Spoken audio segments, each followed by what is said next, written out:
Signs of the Southland for May 5th, Cinco de Mayo 2026. Your weekly dose of Georgia Tech numbers and words is back. My name is Akshay, and joining me on a beautiful sunny day in Atlanta, Georgia, are Jack Purdy and Jake Grant. Gentlemen, how many runs could Georgia Tech baseball have scored this weekend? How many possible runs? It's actually quite a small number compared to what they're usually at.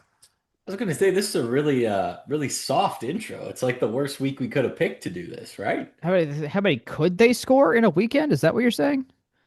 I, I'm Because like looking at you. I can't do math today. This is post workout. You're getting post workout me. So the math part of my brain turned off. So you're going to have to count the runs for me in continuing this bit. I don't do math for my job. I do I, words. I'm off the What clock on are you math talking time. I don't math? know. Yeah, This isn't This is for a a great. grade. This This is isn't for great a. this is start. great content. We no This longer is have to be great graded for this. podcasting. If Great podcasting. if I must, it was 29, but that's 10, you know 2, just 10, just 8. No, sorry. 10, 4, 7, and 14 to get oh, to I thought you meant 29. just the weekend. That's 39.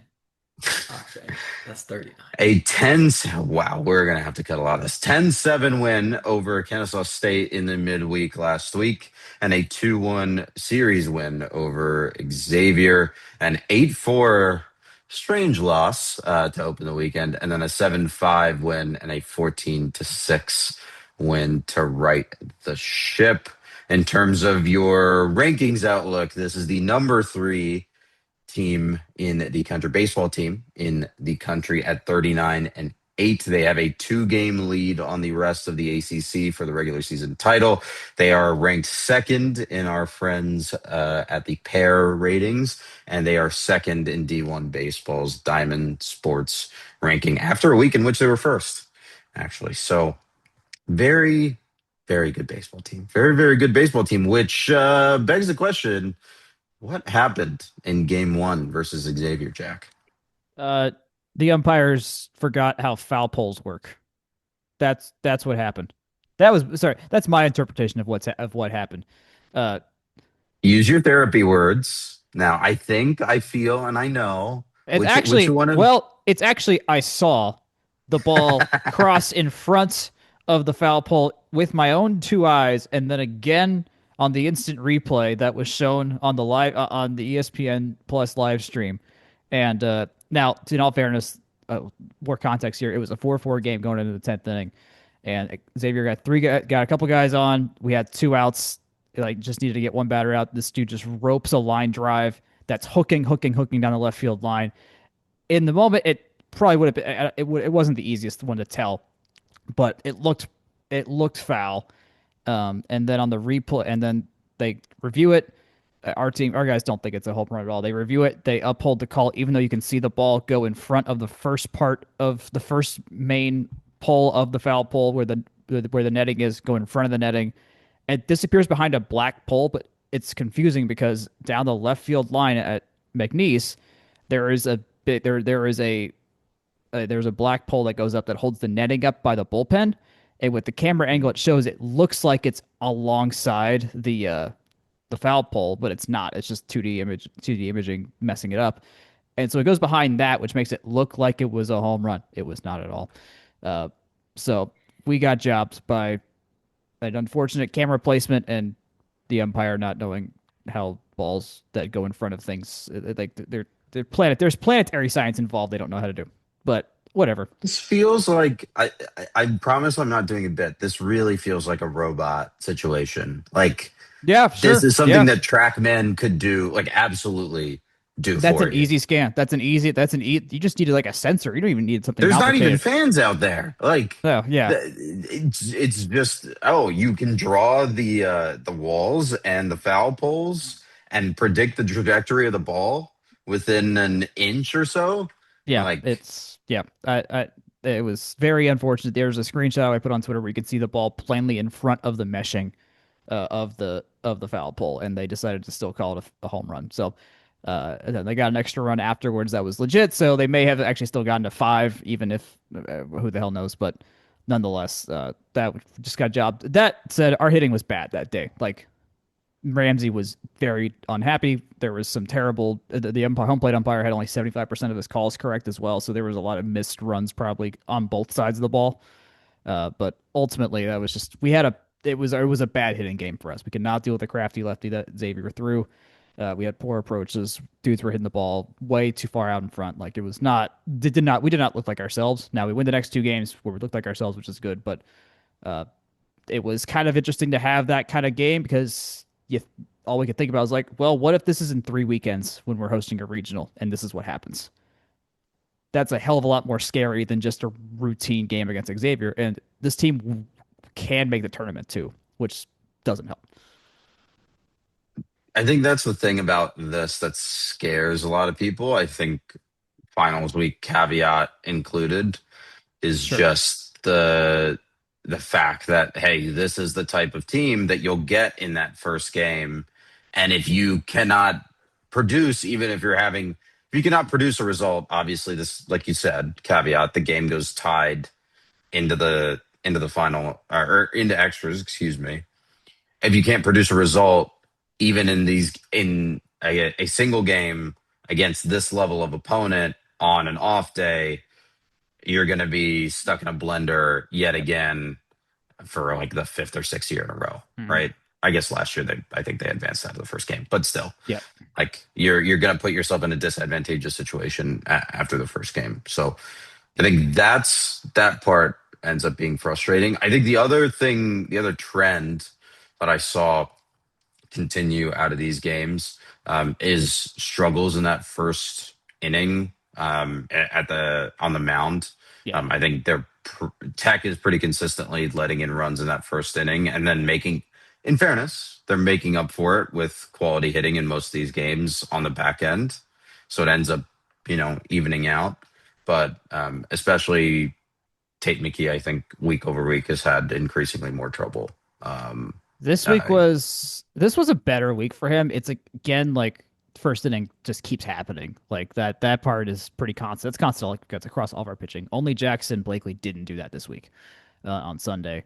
Uh, Tate McKee went 5 innings, 2 earned run ball, 8 strikeouts. Well, we had a lot of strikeouts this weekend. We'll get to it later on, but he threw 53 strikes on 93 pitches. Like this wasn't his worst outing by far. One of his runs was unearned. So I mean, like usually 5 innings of 3 run ball out of Tate McKee should be enough for a team that scores 10 runs a game. Like that has been a repeatable thing that we have been able to do all but 2 games in the last calendar year with McKee that we've lost. Like we've lost only twice in 365 days in this in with this pattern. So it's sucks in the sample size. It's the randomness of baseball, I guess, as well. But it's still, the thing is, like, we know this is going to be a situation where we're going to see in 3 weeks or in a month, whenever the tournament is, where it's going to be Tate McKee Friday night, Friday afternoon, whatever the hell that first game is we play. And it's like, all right, what does the first inning look like? Because if he can throw 7 innings instead of 5, because hopefully we only have to play 3 games, but who the hell knows? Like, he's got to stretch out more than he probably usually does. And if every inning you can get, the better. We've got a good bullpen, but yeah, there's still two sides of this that are one side is we don't lose usually, and the other side is well, in a playoff context you can't lose, and that's it's possible. Jake, any thoughts here on how this series sets up for that postseason run? I honestly don't. I don't want to say it doesn't matter. Obviously, it does matter. Wins are wins and losses are losses, which is maybe the most unoriginal thing I've ever said on this podcast. But like, it's final season weirdness. It is an interesting way the week lines up. Maybe the juice isn't there. I don't know. I'm not going to read too much into it. Honestly, I watched parts of all the games, but not really one all the way through. So I didn't have the greatest like feel and pace for the games, if that makes sense. Again, enough to know what I feel, and that is that it's a set of games. You're not going to win every game that you play. They're 39-8. They're going to be a top 8 seed at this point, barring some horrific collapse. I just knocked on wood. That should make it into the final cut here. Yeah, I don't know. It's one of those things where I don't think you can let the highs of the regular season get too high, nor the lows get too low. And again, they won the weekend, right? This is a competent enough execution of 2 out of 3 games. It's gonna happen. Figure it out now, Yeah. and it doesn't leave me feeling awesome about pitching, about first inning runs in particular. I think that's probably the most concerning thing. But like I said, they went 3-1. They're 39-8. Like it's final season. It's weird, and it's kind of home free from here. So they're playing with house money now. So that's I'll feel different if this next weekend comes in funky Jack. I have a trivia question for you that I'm springing on you. Who is the only biomedical engineer on the team? The biomedical engineer on the team. Off the top of my head, I have no idea. Okay. It's the gym pool guy, Mr. Carson Ballard. Ah, good for We've got him. we've got one biomedical engineer in Carson. Everyone else is HTS or business, as is normal for the baseball team, except for Riley Hassenstab, who is a redshirt freshman pitcher who is doing mechanical engineering. Oh, and Will Baker. Oh, I forgot. Will Baker is construction science and management. Calvin Johnson's old I major is back, baby. I appreciate that we have a mechanical engineer on the team, but I must ask, how does that line up with my confused ramblings of just before? Or are you just trying to steer me out of the ditch? I was just I was it popped up in my head. It's just like that's just interesting because usually it is only business and HTS majors in baseball. Like that was a kind of a Yeah. thing that Danny pushed. I know for a long time was like that's just it. Now with how many games you got to play, like it does make things more manageable. A thing that did come up actually in now thinking about talking about it in the Sunday press conference with James Ramsey was that they like this week especially they were because they didn't have a midweek game, so don't worry about playing right now basically as we're recording on a Tuesday. They've got everyone's like finals mapped out. They know they're game planning when to have people push on the baseball side of things versus the academic side of things this week and kind of manage the stress levels across the board this week, knowing that everyone's gonna have some sort of final and then prep to do for the series this weekend. So I thought that was cool that they've got that at a granular level of mapping out they're doing and balancing the academics and everything like that. So I thought that was cool. Hmm. Cool. Good stuff. Just a couple more statistics on what has been, it continues to be a historic season, honestly. Tech that is now at 492 runs scored total, the most through 47 games in program history. They've won 21 games of their last 24. Drew Burris is on a 10-game hitting streak. He's 3 homers away from tying Jason Varitek's program record. He's Uh, only a junior, by the way. He's only a junior. is he draft? He's draft eligible, right? I don't know how those rules work because baseball draft is confusing. Amazing. Incredible. Jared Vincula leads the country in hits at 84. He's on pace to get to 100 this season. And if he does, he would be the first Yellow Jacket to do so since 2005. The magic number, if you are interested in such things and are maybe not as superstitious as us, the magic number to secure the ACC regular season title is 5. I mentioned this to you guys before we got on the horn here. It's very funny to me that last year's ACC title, because they didn't play any of the other first place finalists, was it's not a fluke, but it was kind of like some tiebreaker nonsense. We took advantage of our This, situation. Yeah. so to speak. And this year they have a very good chance to just win it outright by hitting the absolute heck out of the baseball. And that's pretty Yeah. awesome. Yeah. I'm looking at last year's standings. I'm just curious. I'm very curious, like I'm forgetting like what the record is. Everything looks like last year because I remember like a lot of things that have fallen into place for us last year.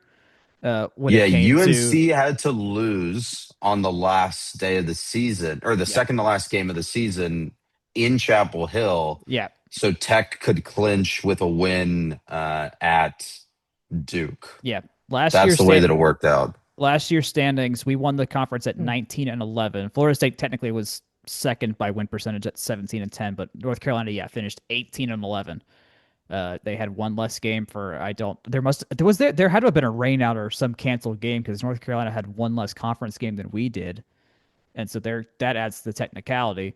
And now we're sitting at 19 wins already with two whole series left to go in conference Maybe they wins. turned a Wake Forest game into a non-conference So one.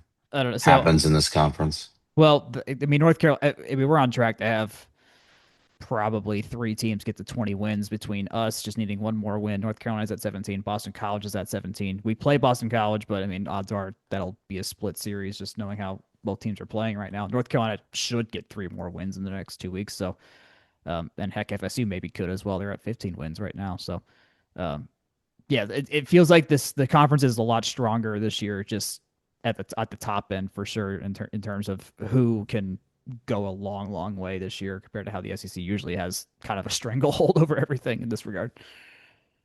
hmm Uh, Jake, you want to give us our bracketology update? Yeah, for sure. Except I just accidentally clicked close on the pair ratings site. So that was good job me. I've been running the simulation a couple times in a row just to kind of see what they have out there. And really the upshot is Tech is one or two or three in most sources. Of course, we talk about pair a lot over here. They currently have Tech at a two. The two seed, I should say, not as a two. They are a one seed in their own regional.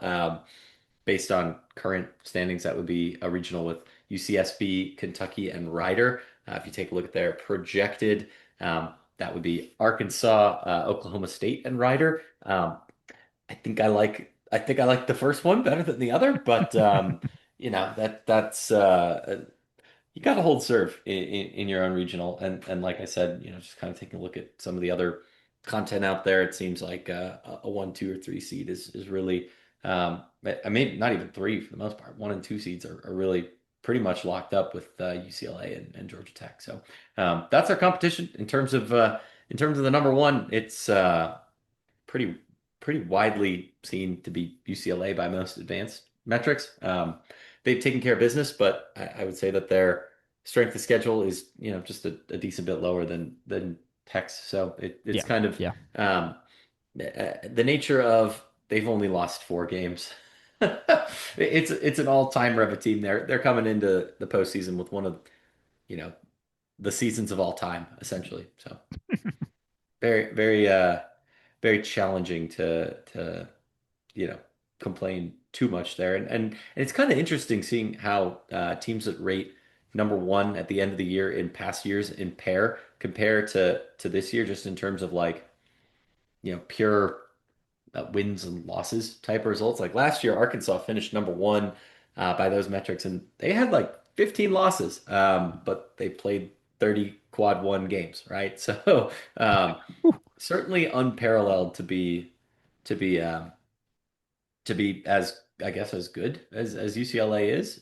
Maybe not on metrics, but certainly in terms of just sheer managing not to win games. I mean, Georgia Tech is plenty talented, and we saw them lose to Xavier on Friday. But we already discussed our qualms with home runs and strike zones and things of that nature. So all to say, the bracketology is good, boys. There's really not a lot to add. So Uh, just to break down your top 10 in pair real quick. UCLA, Georgia Tech, Texas, Texas A&M, interesting. Mississippi State, North Carolina, Kansas, Auburn, Georgia, and Oregon State. Looks like Oregon State's back up and running to be its own super weapon. Kansas being in there is interesting to me.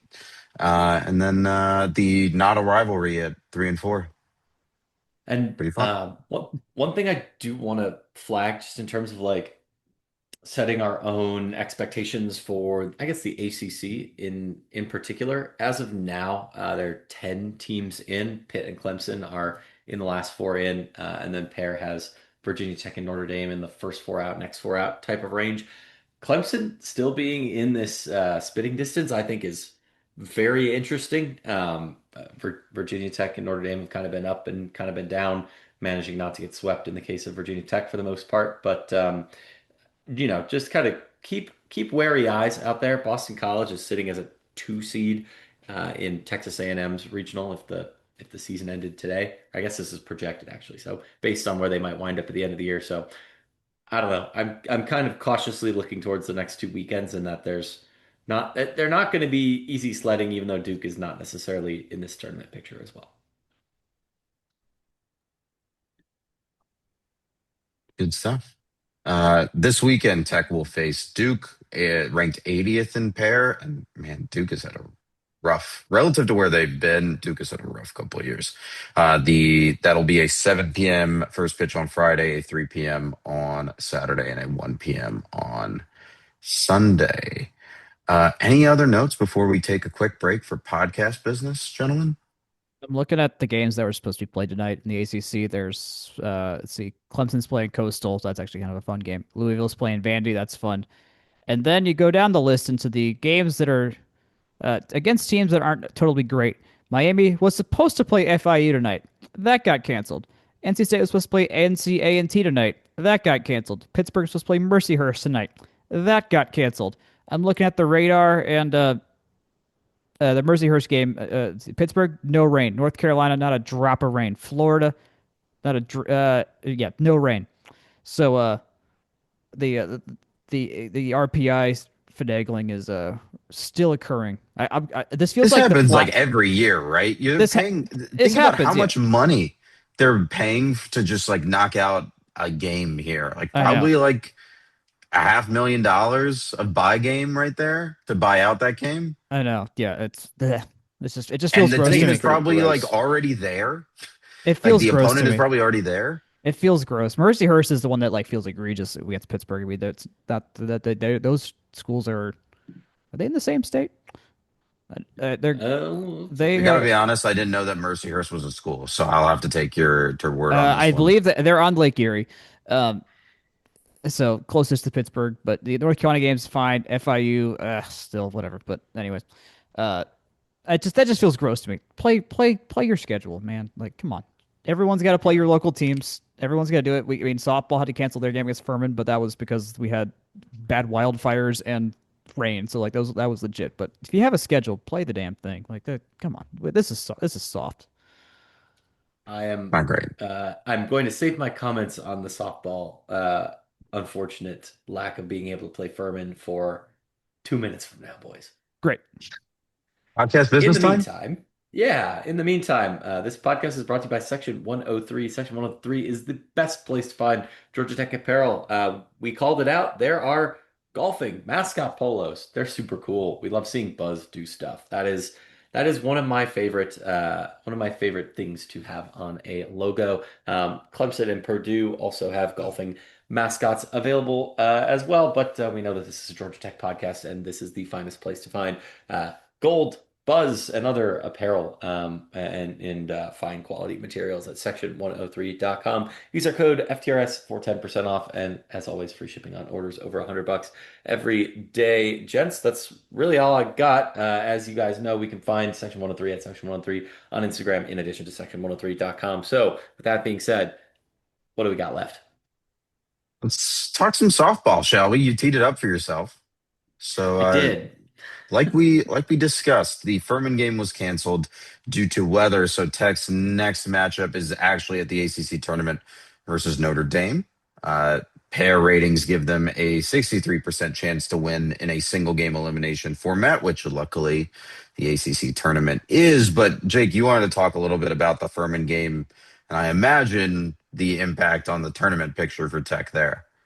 Yes, I 100% do. I think we kind of talked coming into 2 weeks ago about needing a game against FSU, and I still think that that is a fair thing to have wanted.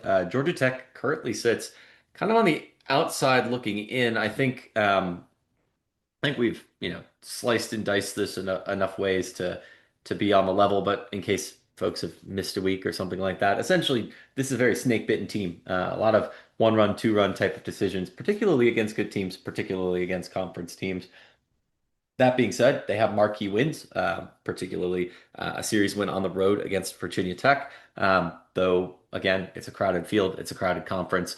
They're looking up at a handful of teams in the broader picture that have beaten them. In terms of ACC teams that are in Duke, Florida State, Clemson, either, and I think Virginia as well. We got Louisville and Virginia Tech. So yeah, Mhm. amongst that group, they didn't catch Stanford, but among those others, they really they're sitting at 29 and 26, a hard fought 29 and 26, I'll add, but one that I mean, it doesn't even put them in the next four out, let alone the first four out by you know pair and some other similar just RPI watching type of analysis. So I guys, I'm nervous. That's probably how I'd put it. They're at 43 in RPI, and the bubble usually sits pretty close to that, but they don't just look at that metric. There's a whole committee involved. So Yeah, Jake, I know you're looking directly at this page, so I want to put it to Jack. What do you think Georgia Tech softball's record is in Q1 games or in quad one games? Q1. Let's see what we got. The win. Is Clemson Q1? Do they still count as Q1 at this point? they're I a don't know tournament where the team, so dividing and it line was on the is. road, so I imagine yes. Okay, Yes. so we got that. We got 2 games against Virginia Tech. So there's at least three. Let's just say there's three right there. And then that's a lot of losses the rest of the way. So what? I mean, 3 and 20 something, probably 4 and 20 something. Shockingly, you are actually underestimating their prowess. Oh God. They are 6-21 in Hey, all right. quad one games, 3-2 in quad Like, two, 6-2 in quad three, and then 14-1 in quad four. I mean, credit to softball for scheduling this aggressively, and also obviously getting very good teams on their schedule from the ACC this year. Yep. Like, it is hard to have more quad one Okay. games on its Uh, schedule yeah. here. It must be I wonder if the Iowa win counts as one as well. Uh, yeah, I think that's in their building. So that yeah, they're because what at 60 in RPI, so I think it must be a top 75 cutoff for that, Jack. So yeah, that makes sense. Because I'm looking at the rest of the stuff, I'm like, I don't know where that game would have come from if it wasn't that. And we got a game against UVA as well, so that'd probably be one as well. yeah, yeah, Fascinating and setup here. well, It's interesting. and to that point, I mean, I'm not gonna relitigate this for forever, but you lose by one in in Iowa's building to them. Two of those Florida State games were pretty eminently winnable. You lose close three times to Louisville. Like this is a team that I think is a lot better than even the 53 rating they get on pair. Right? Yeah. They are highly competitive, and if they win. Yeah, well, they got to win against Notre Dame. I mean, that Yeah, it seems yeah. like they got their work cut out for them, but they're going to get a good opponent in the second round. They really are. And they hung with Virginia Tech and they've hung with Florida State and beat Virginia Tech to that point. So I don't know. I don't know if it's one game can make that world of difference, but 2-1 feels a lot different to me, at least than 1-1 does. Well, I mean, if we win, we get Florida State. Like that's Yeah, just we already know the path there. The path is Notre Dame, then Florida State, and then any of Stanford, Louisville, or NC State in a potential semifinal. So probably one of Louisville that Louisville's high? Louisville's number 5 in the country. They play NC State the in conference in the conference. yeah. Sorry, in the conference. Yeah, No, no. Louisville's They're number 26 five. in the country. Yeah. They're number 5 in this tournament, and then they would get play the 4-5 game against Stanford if they won their whatever first round game. Yeah, their first round game. So yeah, there's a shot. We get some repeat. I mean, we were guaranteed at least 2 repeat opponents if we win to this if we win tomorrow. So what sucks is both these first 2 games would both be at 11 a.m. Yeah, The Horrendous. That's just a horrendous that scheduling. Like, it's not even fun at 11 a.m. It's just can I stressful. Can one I field. add one more note to my like 2-1 feels a lot different than 1-1? Hmm. If you look at Tech's projected net, if they do win the game against Notre Dame, which they are projected to do, their net actually drops 3 points. So Crap. just keep that in mind. Like Hmm. it really is a winning two would really really really make a difference Yeah. here. No, there's no way into this tournament without beating Florida State. I think that's pretty much locked in at this point. If you win the AC, obviously the way to do it is just win the whole damn thing, and then you got a ticket. Then you Yeah. don't have to worry about it. But uh, are they going to do that? Odds are extremely not in their favor. So just playing the hand that we're currently dealt with here, it's yeah, you got to get past Florida State and then pray to God it's something there's something favorable enough in the semifinal that can make things look a lot better. Um, so we'll see.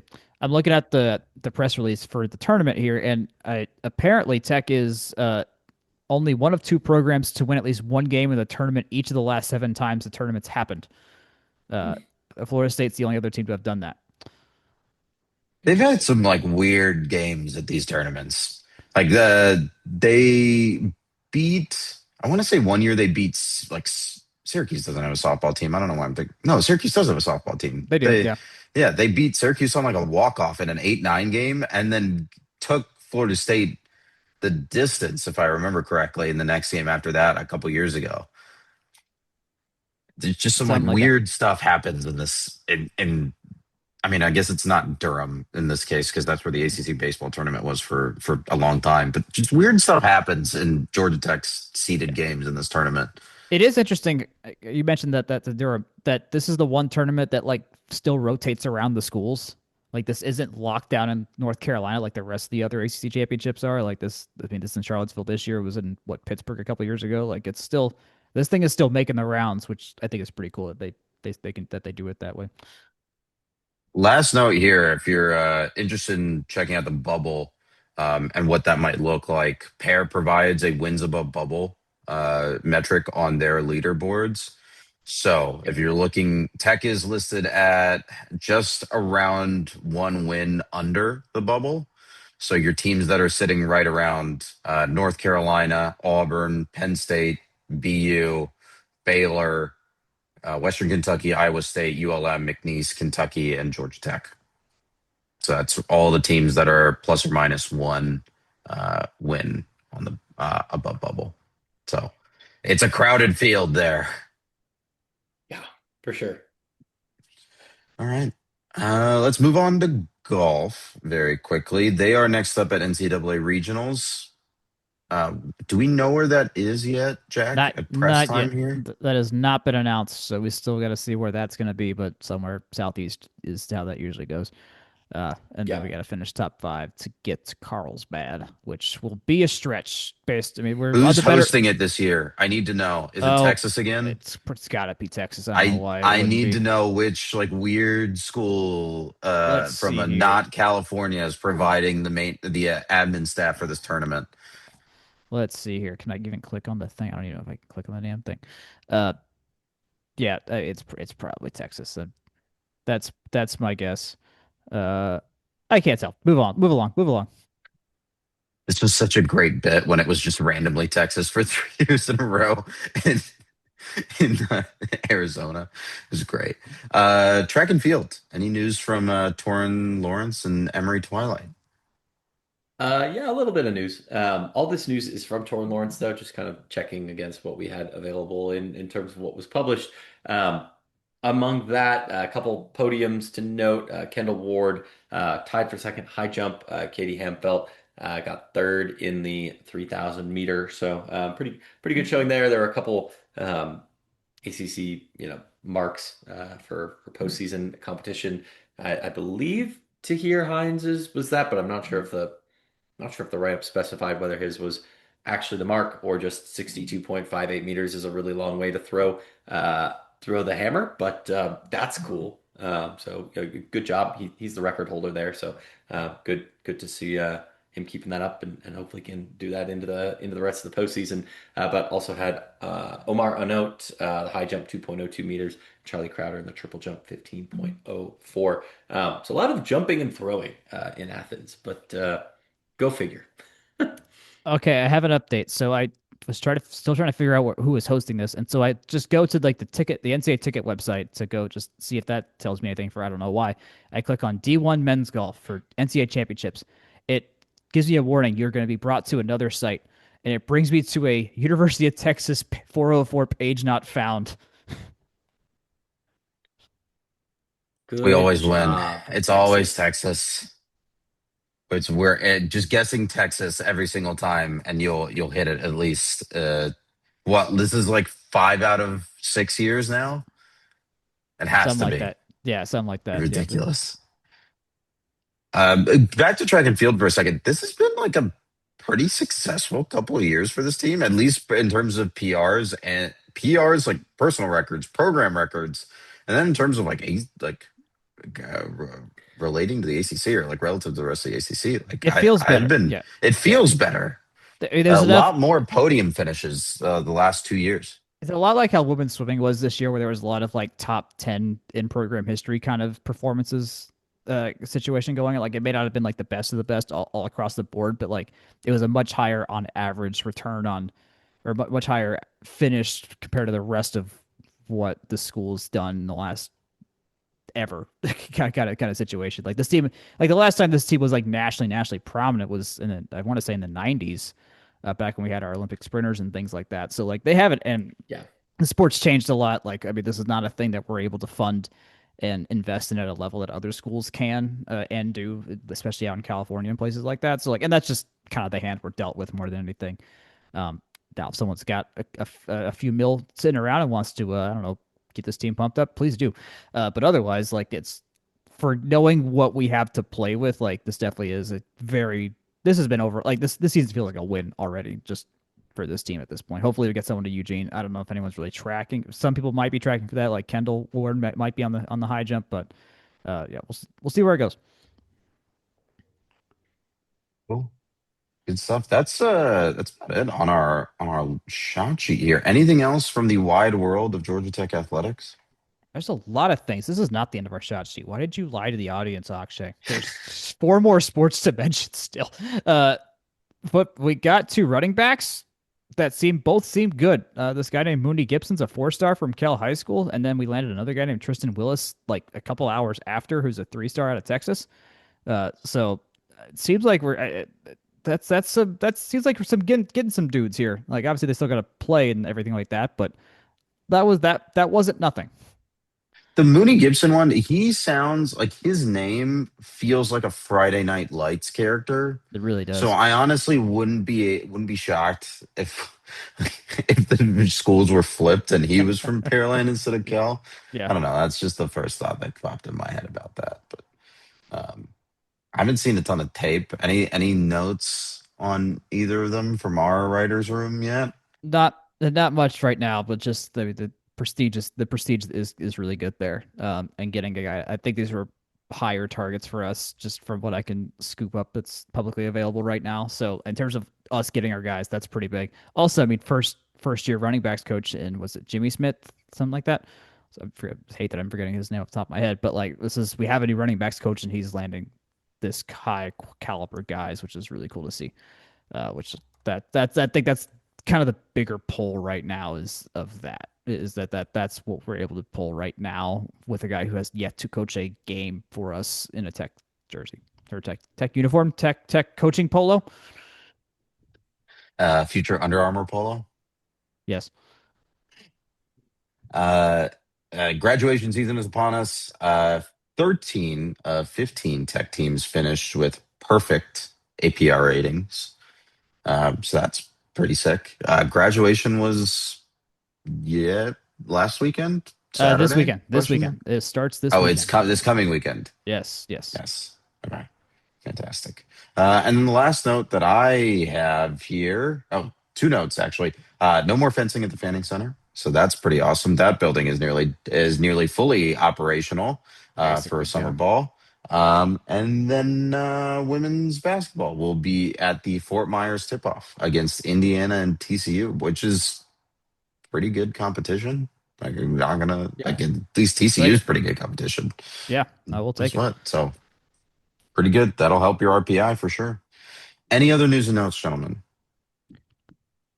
I think that just about covers it for things I've seen this week. I don't know. I feel like I've been a little bit of a fence sitter on baseball and a little bit anxious about softball. And if those are the two takeaways, then I don't know. That's kind of where There, I've been at, boys. So there are still tickets available for baseball this weekend. It is not sold out yet. So if you haven't been to a game, you still can go.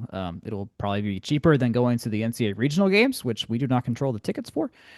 So that's of note. So you can get to the ballpark. This would be a great weekend to go. And think the weather's gonna be pretty good as well. So yeah, if you can make it out there, it's definitely worth it. The guys always get it. The atmosphere's been so good this year too. Like every game I've been to has been super super fun.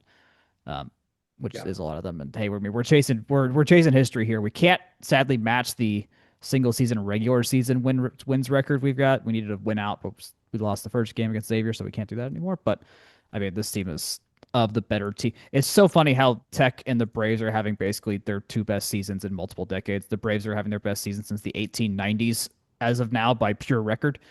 Uh, uh, Tech baseball could have one of its better seasons ever since, well, the 1990s is considerably further away than the 1890s, but it's still a long time either way. Yeah. My last topic, and this is going to be a quick one. How poorly do you think the SEC introducing ABS at their conference baseball tournament is Oh going to yeah, go? On a scale of one, which is the worst possible, like we get like 2013 infield fly, trash on the field situation in Hoover, to this will be totally fine and I'm overreacting. 1 to 5. 1 to 5 here. I feel like the key determinant here is how good the Empire is, not the quality of the ABS challenging. It's And really a determinant of how much money the umpire has on Polymarket. that probably would get sussed out. Uh, but I'm guessing. Oh man, I feel like it's. What you said one was no problem, and One five was was. bad, five Well, was good. I'm gonna just say four for now because I think these guys know that the college zone is considerably bigger probably than the actual ABS zone. Uh, and so they'll know that they can kind of shrink it a little bit. And what I'm worried for is that this is far more likely in college ball than when CB Buckner's the one dude in MLB that has this problem, which is like four straight overturn calls in a row because they just don't call the edge right or something like that. That will be such incredible content. Like I bet there are some truly awful college baseball Oh umpires. yeah, yeah, And yeah. if they are confidently wrong like multiple times in a row, that crowd in Hoover will not That's let them hear the end of it. That's the thing. Like, I'm just like, I wouldn't have tested it here. That's just my thing. Like, not when you have a technically a conference championship berth on the line or a NCAA tournament berth on the line. Technically, it's probably This gonna go, is but it's still such a weird place to try it. And college is a much more has high, much more variance in terms of what can happen, just in terms of things on the field, like not even the baseball result, just like stuff that happens at a ballpark kind of stuff. So, uh, yeah, it feels like this is the only situation where there's a world where it goes really, really well, or like they yank it mid tournament because it went so poorly. But I'm hoping it works out. Jake, any thoughts? I don't know. I Oh, don't don't fence foresee it it on me going. again. I want some drama. I'm I saying this think is it'll going be to be a fine. I two think at somebody's gonna best. complain day one, and then we're gonna be like how people have seen. I think ABS has been fairly well received Yeah, in MLB so far, and dare I say, like going back to a pre like pitch clock world, people would be more mad to lose it. And I think we're gonna get to that point with, and obviously, there's something to be said about, it's a human element to the game, blah blah blah. No, people want balls and strikes to be called right, just like they want safe and out calls to be right. And just like they don't want to sit at the ballpark for 5 hours for 9 innings when you can have three much more exciting 9 innings of 9 innings of baseball. It's going to be fine. Somebody's going to make some big deal. Somebody's going to try and make some martyr cause of it. That's inevitable. It's the sports in the age of, you know, Twitter, the everything app, whatever it's called now, like or getting a react on insert podcast or sports blabbering show here. And I get it. We run a sports blabbering podcast, but should I rename it on Spotify to Signs of the Southland, a sports blabbering show? a Georgia Tech I'm in. blabbering I'm show. all in.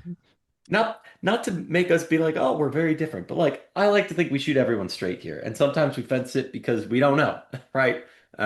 So this I'm fairly confident. Somebody's gonna say something dumb, and in a year, everyone is going to be like, dang, I wish we had that 10 years ago when X situation happened. That's my take. Yeah, I mean, I guess you can't challenge the infield fly rule. I would have loved that one back, but I will say in the major leagues, it's gone pretty swimmingly. To your point, it like Yeah. the reviews are. I think the best part about it, and probably the reason that a lot of people are on board is that the review is quick. Like there is Yep. no agonizing wait like there is in a lot of other sports for a manual review or even with the instant replay process.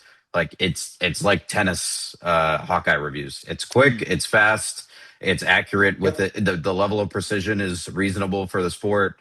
Like it gets the job done. And like I don't know. I like the like it's the interesting, like minute drama of an ABS challenge mid game. Like it's Yeah. exactly like a tennis review. It's the Yeah. exact same feeling. It's a skill too. Like you have to like Sean Murphy, first game back for the Braves last night. He gets two calls. He gets two challenges incorrect in the first two batters of his back, like with the team, and loses it for the rest of the games. Like there's strategy involved. There's do you trust your guys enough to call it? Like there's it has introduced a new kind of skill that wasn't necessary beforehand, but that can change a game. Which if you can add an element that adds another human decision, which is always going to be interesting. That's probably helps your product out. Yeah. It's like you trade pitch framing for a different skill there, And basically. you don't necessarily lose pitch framing either because if you run out of challenges, you got to go to pitch framing again. Like that's that you it hasn't it doesn't get rid of it. It just makes it more selective when it's actually necessary. So all right, we're no longer Yeah, talking about college we're just sports. rambling on it. Someone take us out. Yeah, as always, this podcast is brought to you by FromTheRumbleSeat.com. You can find our written words there. We are, I guess, closing in on summer, which therefore means closing in on football season. Ah, wild. Time is flying, as it always does. But you can find us at FromTheRumbleSeat.com. You can email us summer content ideas from the rumbleseat at gmail.com, or just ideas for the podcast in general or the blog. We would love to hear from you. As always, this podcast is brought to you by Section 103. You can find them at section103.com. Use code FTRS for 10% off, and you can find them at Section 103 on Instagram. You can find us on Instagram as well, Facebook, YouTube at From the Rumble Seat. You can find us on Blue Sky at FTRS Blog. I'm over there. Jack and Akshay are over there, and they're also over there at Game on Paper at gameonpaper.com. Football season again coming up sooner than you think. And in the meantime, you can find this podcast wherever fine podcasts are distributed. Till we speak again, good night, good luck, and go Jackets.